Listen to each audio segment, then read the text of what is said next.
Welcome to Season 4 of the Photo Ethics Podcast. I'm your host, Savannah Dodd, and I'm the founder of the Photography Ethics Center. Each week, I'll be talking with an accomplished photographer about the ethics of their practice.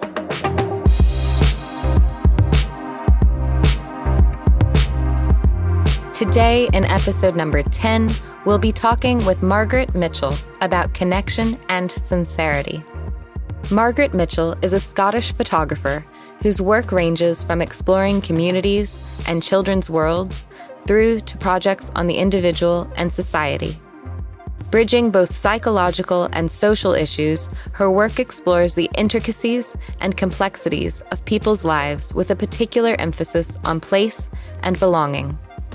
She has exhibited widely, including at the Scottish National Portrait Gallery in Edinburgh in 2017 and 2022, and at the National Portrait Gallery in London as part of the Taylor Wessing Photographic Portrait Prize in 2014 and 2022.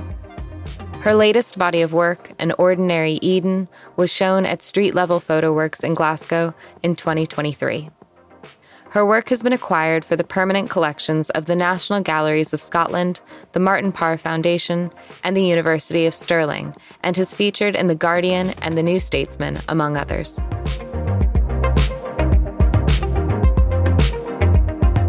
Can we start with you just telling us a little bit about the kind of work that you do? I think my work's been quite varied over the years, I'm basically a documentary photographer. I live in Glasgow, and I really work within topics of, I would say, both societal and political substance. But within that, I do think that I have varied quite a lot in the kind of projects that I've done since I first graduated, which is back in 1994. So I've taken in aspects like people's life stories, the importance of place and belonging, which has continued, throughout my sort of photography career. But I like to look at different concepts and contexts, and I also do get pulled in sort of different directions for different reasons. But I think if I sort of stand back, I can see how those connections flow throughout all my work, across all those interests that I've got, communities, childhoods, personal stories. I also think that my work is really organic in the way that it develops. So even though I go into a project with an idea of, what I'm doing within this sort of framework, I like to see where it takes me. I don't go in with any set ideas. And I think that the photography I do goes across both these sort of social and psychological kind of interests that I have. So sometimes, I'm concentrating more on one aspect, and then another time it might be more on the other, or sometimes it bridges the two quite equally. I think my last project was this sort of quite an equal kind of bridge in that sense. So I don't want to just look at that surface, just that documentation surface, but also what's in the interior of people's lives. Really interesting. Absolutely. And do you want to talk a little bit about that recent project that you're alluding to, which bridges those aspects? Sure. I started doing that work. It's called An Ordinary Eden. We actually just closed the show yesterday at Street Level Photo Works here in Glasgow. It was on for 2 months. I started the work back in 2019, and I was very interested in looking at what it means to be without a permanent home. So that practical kind of way, but also that very emotional way. I was looking at aspects such as safety and security, but also people's need to belong to a community and to feel safe within that as well. There was one thing that I sort of said when I've been talking about this work, and that is that I sat down and drew a map one day, and I sort of connected all the different experiences that everyone had, which were very similar to the other people. And then I actually thought, wait a minute, what am I doing here? Because the important part for me, these parts of the past, they're really obvious. But actually, what my question really is, where have we arrived at as a society? How are we actually supporting people? And how are we hindering people in order to lead those ordinary lives? And I guess at the end of it, the overriding message that came out of the whole project for me. And I worked in still images, I worked in some video work as well, a sort of narrated video. I really wanted to ask the viewer about care and compassion and about dignity, because, what is it? Is it because so much is invisible in our society, or is it that we don't actually care enough? We also, I've just done a panel discussion with two of the people I photographed and someone from Shelter Scotland who came along and also fed back about their involvement or, their take on the issues. So, bringing in different people in different ways to voice different opinion. But really it was about that home isn't about people looking for utopia or a fantasy. It's basically looking for that ordinary life and the kind of things in society which stops that from happening. That's really interesting. And I guess collaborative practice is, I can imagine, really important to sort of bringing that project to fruition. How do you approach collaboration? Or maybe it's very different in different projects, but maybe in this project, for example, how did you approach collaboration? Yes, I think it's definitely different in different projects, and there might be a really large element in some projects. In other projects, there's, I would say that the collaboration is more to do with just how I work with people, rather than having their input into the project in a more practical sense. And what I did with this project is I sort of started off, and just as I started off, lockdown happened. Which in some ways, as I said, I don't like to kind of determine where my work's going to go exactly.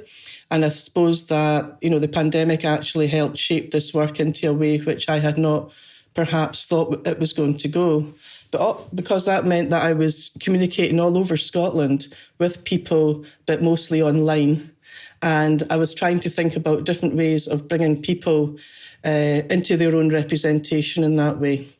Because I couldn't actually go and be with them. I'd started the project, so I had already started that kind of, approach with people. But then I also, as lockdown kind of went on, I thought, how can I bring people's own experiences into what's happening? And I do offer this with quite a lot of projects where I'll go in sometimes and just work with people. And it's not part of my final work, but it can be just about a little bit like giving back to something. And with this project, I said to people, would you like to have a creative response to how I'm representing the issues?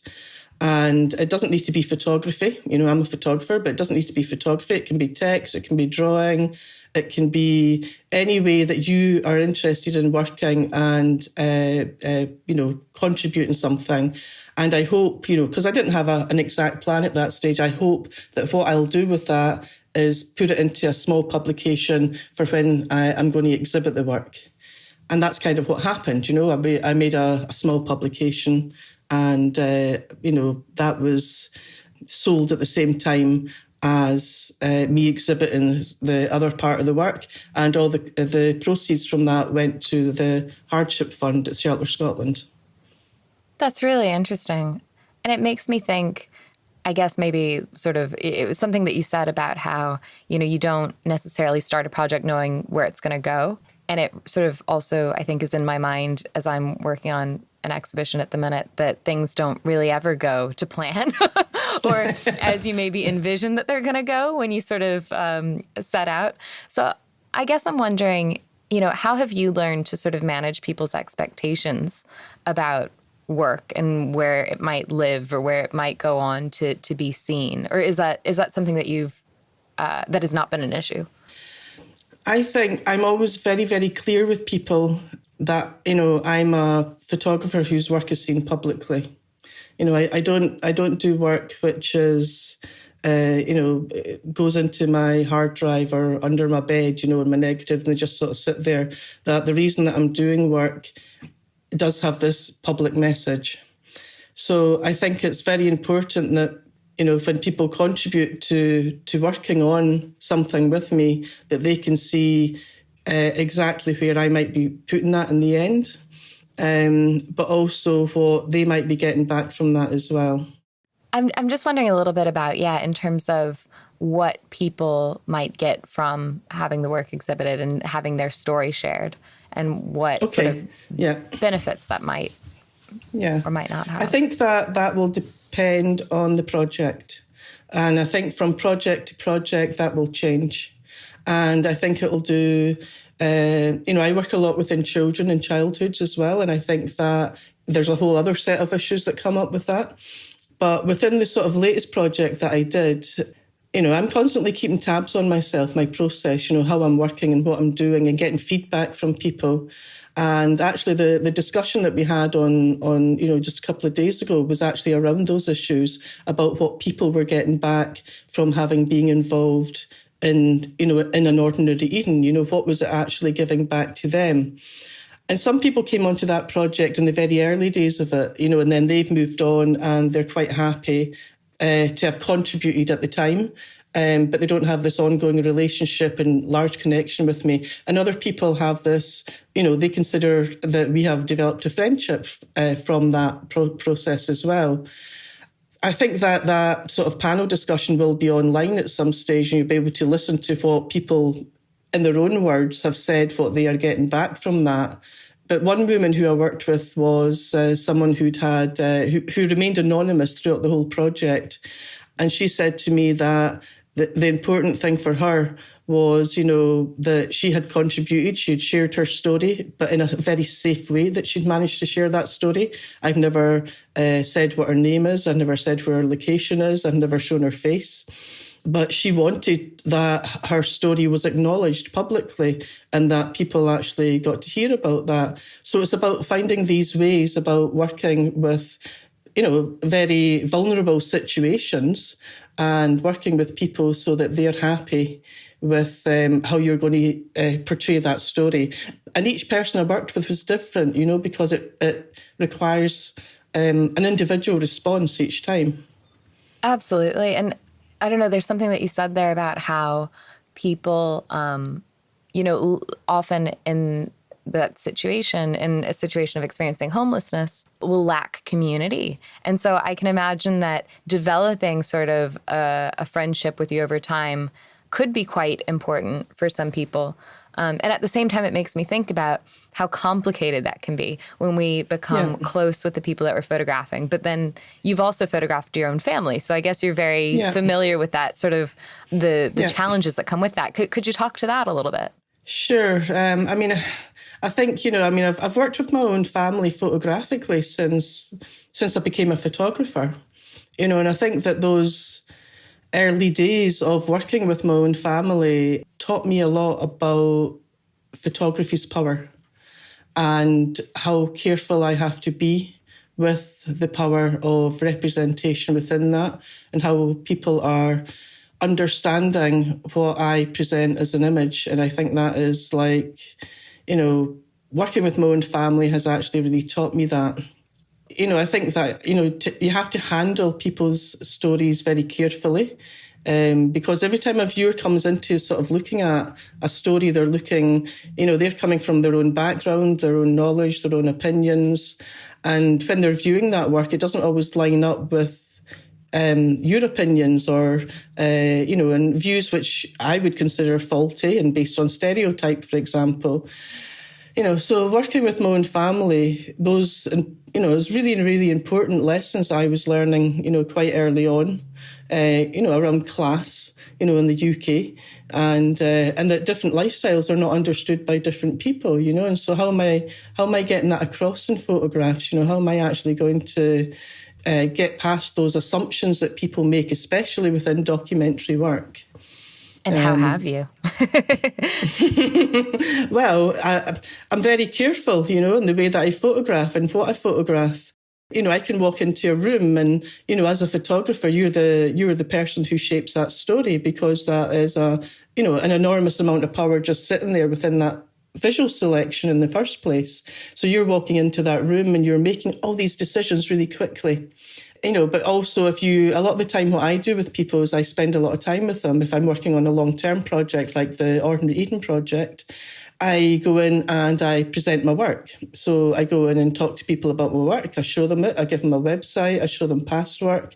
And I give as much information as, I would, as anybody basically. But I sort of consider sometimes I have to be incredibly careful about the way I approach it. And so I'm basically going in, giving lots of information, giving options and choices. Would you like to be involved with this? Absolutely fine if you don't want to. And then when I'm going back, I'm actually usually just meeting people for a period of time, and I'm listening, I'm observing. I'm not working like on an editorial job where you go in and do a portrait and leave again. I'm going in and spending a significant amount of time before that first photograph actually happens. That's really interesting as well to think about, maybe the photographs that we would take if we didn't spend a long amount of time with a group of people versus the photographs that we take after spending time. And yeah. I don't know, I think that sometimes we latch on to the really visual, the really quote unquote interesting aspects of somebody's life, but maybe that's not what's meaningful. I don't know. Does that resonate with you at all? Yeah, I mean, I think very much so, because how can you, shape something of depth when you are only going in and seeing that surface straight away? I mean, I worked on a project very recently, which was really around financial hardship and end of life. So I was commissioned for this project. And that went on for several years as well, but, quite slowly. I wasn't working on it. It was a freelance sort of basis on, called in when I was needed to do the job. And, that for me was, a project where I thought, how am I going to approach this? I'm being asked to work quite quickly in some ways, but that's not the way I work. So I basically work the way I work because it's just not possible to do it otherwise. And all I could do there was, go in. For example, the very first person I met was in a hospice, and I actually met him a month to the day before he died. And I went in and, I talked to him as much as I could, and then we did some photographs. I started working digitally so that he could see what was on the back of my camera straight away. I went back the next week. I gave him photographs so that he was, okay with these photographs that I'd done. And I think that, after I went away that very first week, I noticed something sitting on his table. And it was a jar of notes, which was like sticky notes, like Post-it notes, but they weren't open. And I kind of had it in my head when I went away. I thought, what is this? What is this jar of unopened sticky notes? And then I went back, the following week, and I said to him, and he says, I'm leaving notes for my granddaughter. He just actually got in touch with his daughter and granddaughter again. And I thought, this is such an important part of his life. And every time I would go in, he had lots of tattoos over his body, lots of family names, lots of things that were important to him written over his body. And then he also had this jar of notes with this, text that he was leaving behind, this writing to have this form of legacy. But I wouldn't have known about that if I hadn't visited him that first time. Just sat there observing, really, chit-chatting, a couple of pictures, going away, thinking about it, going back and asking about it. And that's the thing that shaped a portrait that I did of him, of this man at this very, very difficult point where he was approaching end of life. There are so many factors in that do require, I guess, you to work, at a certain pace, right? The very obvious one being that you're working with people who are at the end of their life. So I guess you don't know how long you might have to work with them. And then that's really interesting that you were saying that you've worked on this over time, freelance. I guess, how does that, the commissioner, how did they determine that it's time to bring you in? Or, what does that relationship look like?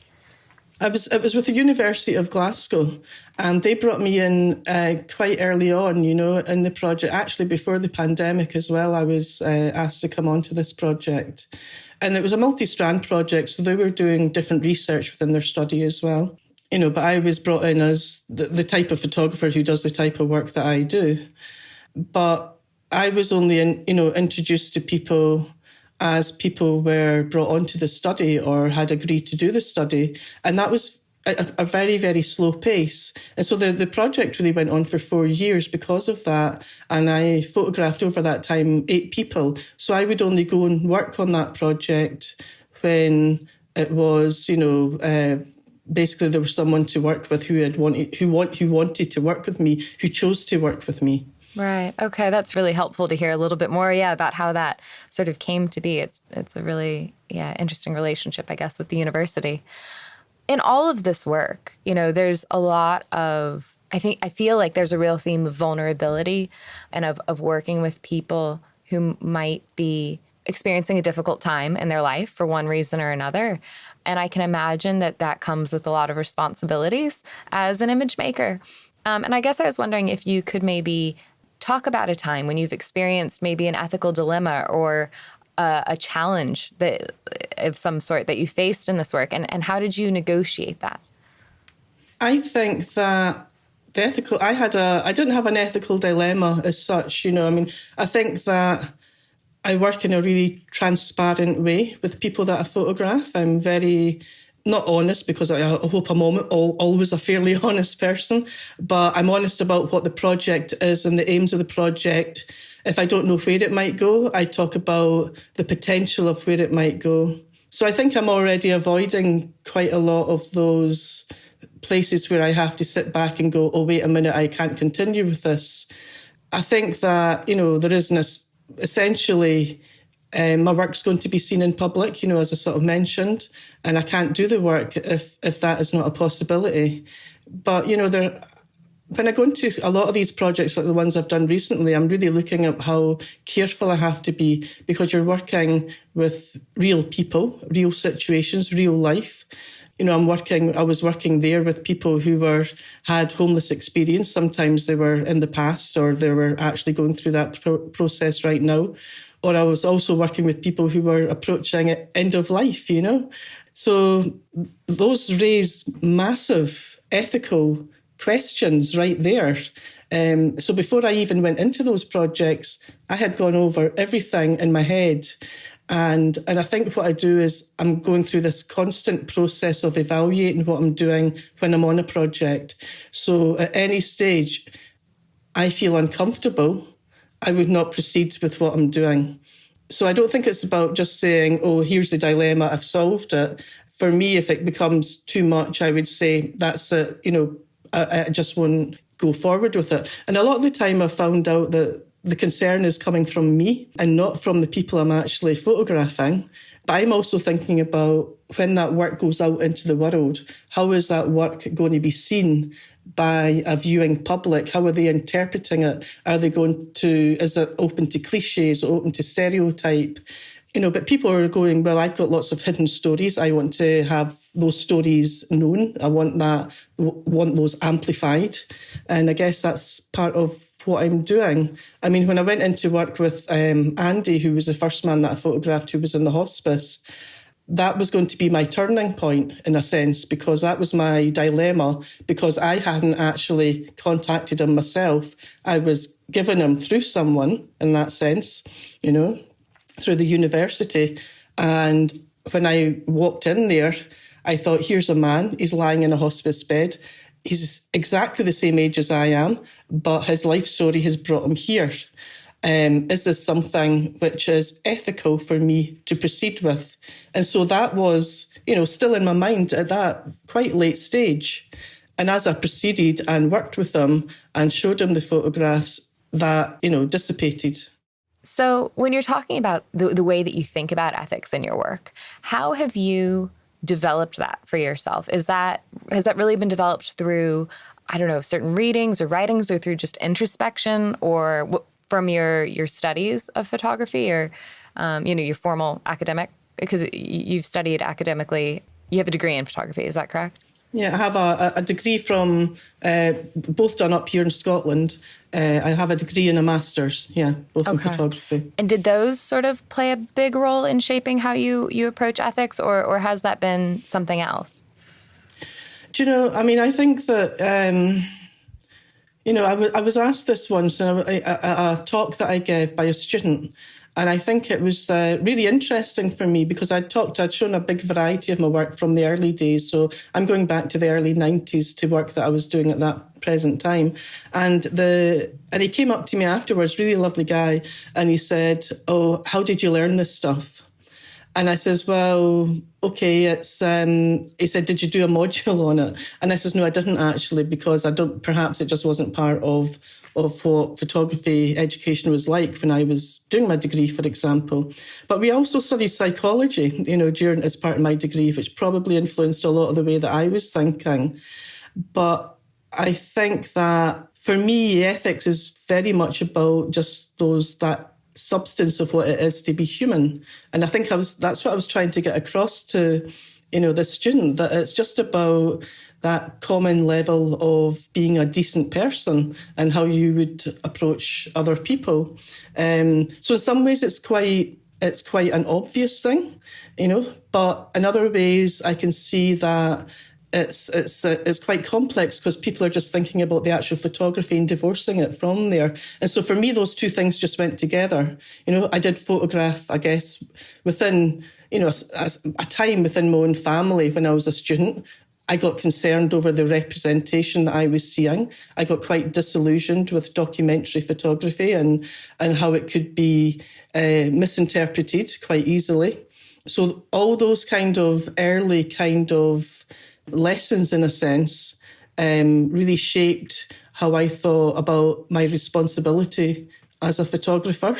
I learned some important lessons early on when I was photographing within aspects of, my own family, who some of them, not all of them, some of them who were in financial hardship, and how that was interpreted by other people. So I think my ethics were growing from these warnings, in a sense, of how powerful photography can be, but also how easy it is for people from different backgrounds or people with no understanding of a certain type of financial hardship, for example, to understand what that is. And I had to be quite careful how I was framing my pictures.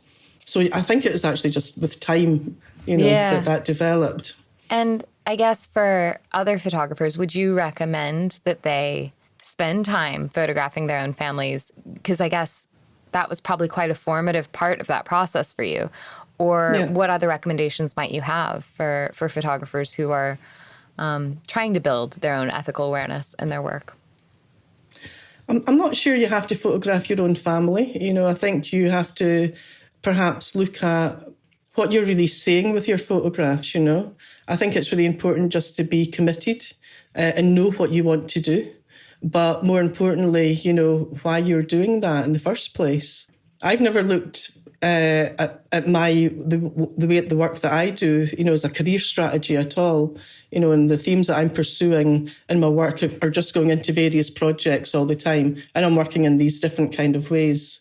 Yeah. So I think that ethically, I think that you can photograph your own family if you want, and then show it to some pals if you want. So you don't even need to put it out there publicly and ask them how they understand that work. It could be a useful exercise. Or you could just, I think that during crits, during photography education, a lot of that is happening as well. I don't really like that people take a photograph and are sticking it up there, on Instagram the next day, especially when it's in people who are in really vulnerable situations, when they're photographing other people, because you need time to develop what you're saying with that work and making sure that you're doing it in the right way. Yeah. No, that makes a lot of sense. And I guess just one more question about your ongoing work of photographing your family. How have your family responded over time? And I guess that's probably changed over the years from working with your sister's children to now you're working with your sister's children as well, right? Yeah, I did. Yeah. So I worked initially. I actually photographed my brother before I photographed my sister. And it was that work that I did with my brother which taught me a lot around representation, because I thought that people looked on those photographs and were very judgmental of those photographs. And I also was working in black and white, and I think that black and white also lends a different dimension to when you're working with people who are in, not disadvantaged situations. With my family, I worked with my sister, who's 6 years older than me. I was going to say I was a fairly young student, but I was probably about 25 because I was a mature student when I went to do my degree. And so the children at that time were aged between 5 and 10. So, again, we're coming back to questions of informed consent. How much can a child consent? That's a really, really large conversation, I think. Going forward with that, what I did when I went back to do that work, the first work was really it was really a story of childhood. So even though it was my own family, it was just a story for me. It was around identity and stigma, and it was a story about childhood and a place and the circumstances that they were in at that time, which was, very, very, a lot of financial hardship and under a sort of the Tory government that was it was in 1993, 1994. And then when I went back, it started in 2015 when I went back to doing this place. And I asked them, what do you think about us updating this work? I'd been thinking about it for a long, long time because I'd watched their lives evolve, change or not evolve in some ways. There was a lot of inertness within their situations. And I asked myself questions all over that period of time, why had their lives turned out as they had? So, and for me, it was a bit of a big question going into this work. I didn't know what the answer was really going to be, but I knew that they would give me that answer through being perhaps involved in this process of a photography project.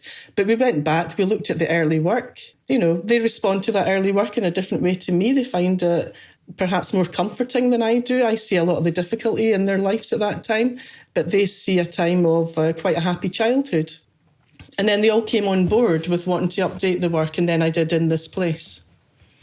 That's really interesting about how they saw the work quite differently, I guess. No, that's really interesting. Can you tell me, what is maybe one common myth about photography that you would want to debunk?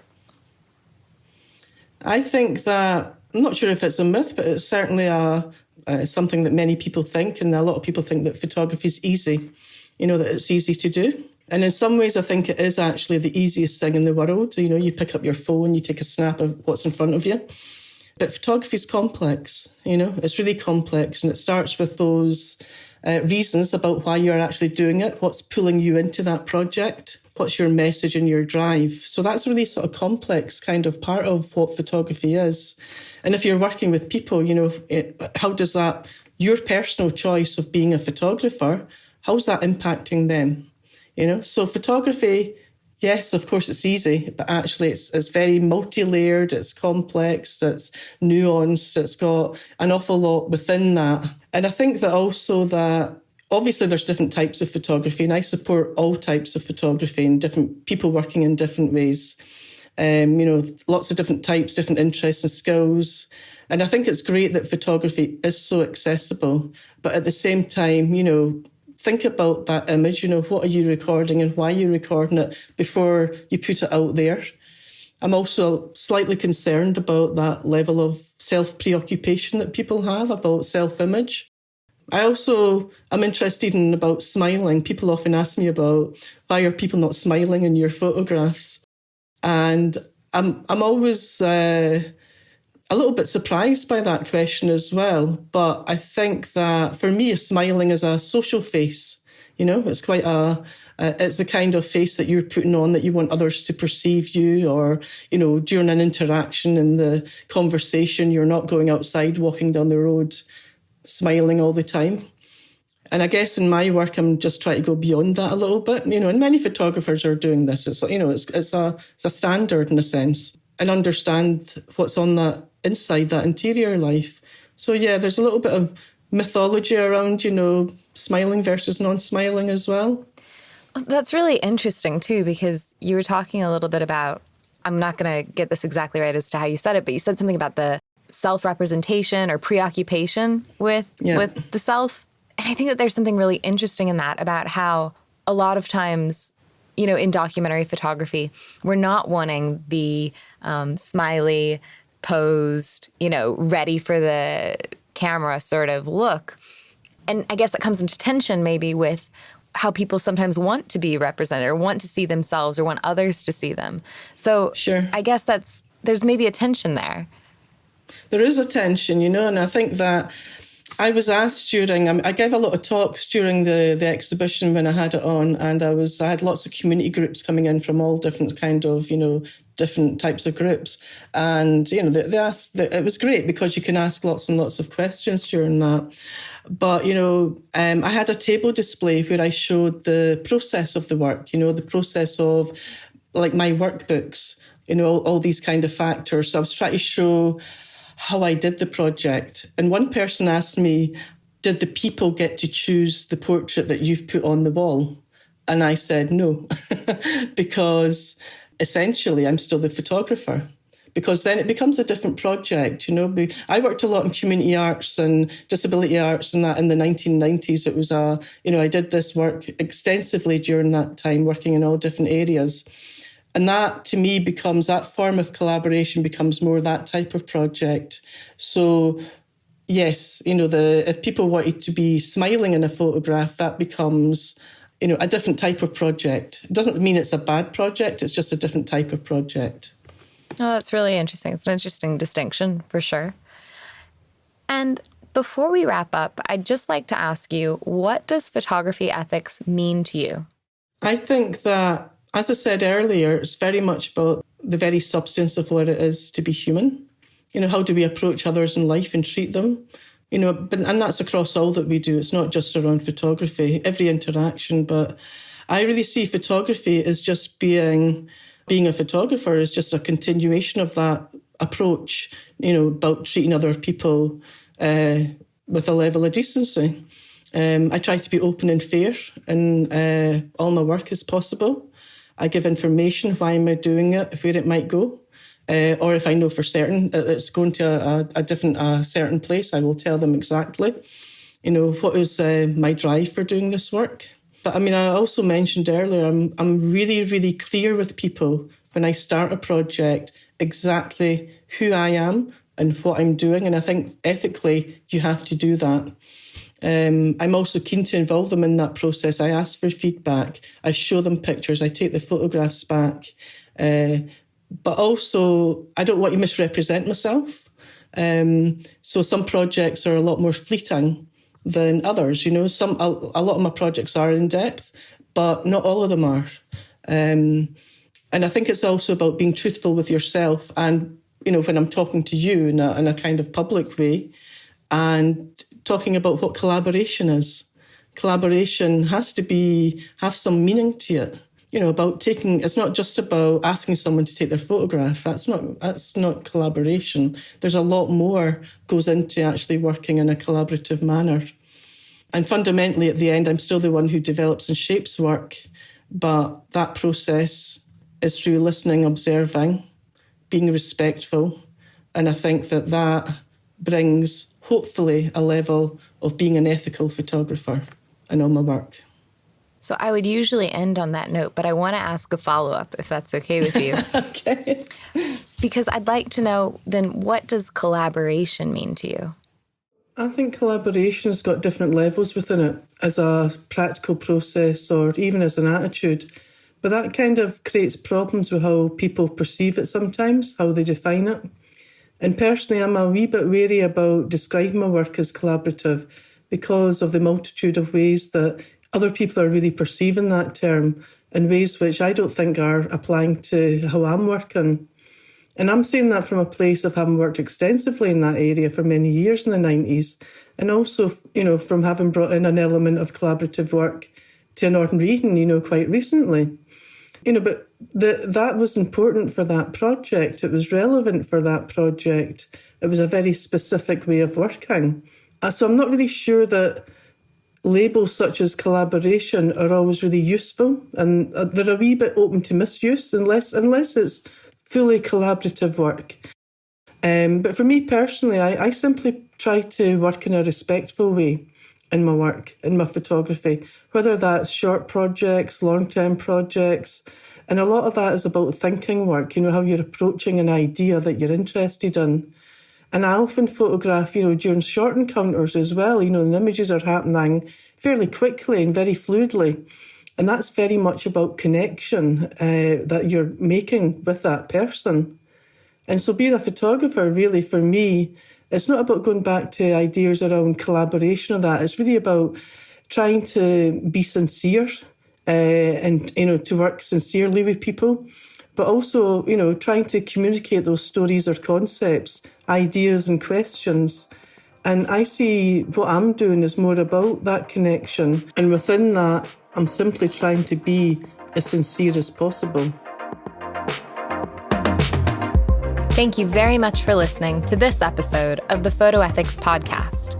The aim of this podcast is to share new insights about photography ethics with others. So if you heard something you liked, please share this podcast with someone who would appreciate it. You can also rate and review us on Spotify or Apple Podcasts. Join me next week when we hear from Brent Lewis on Becoming the Story.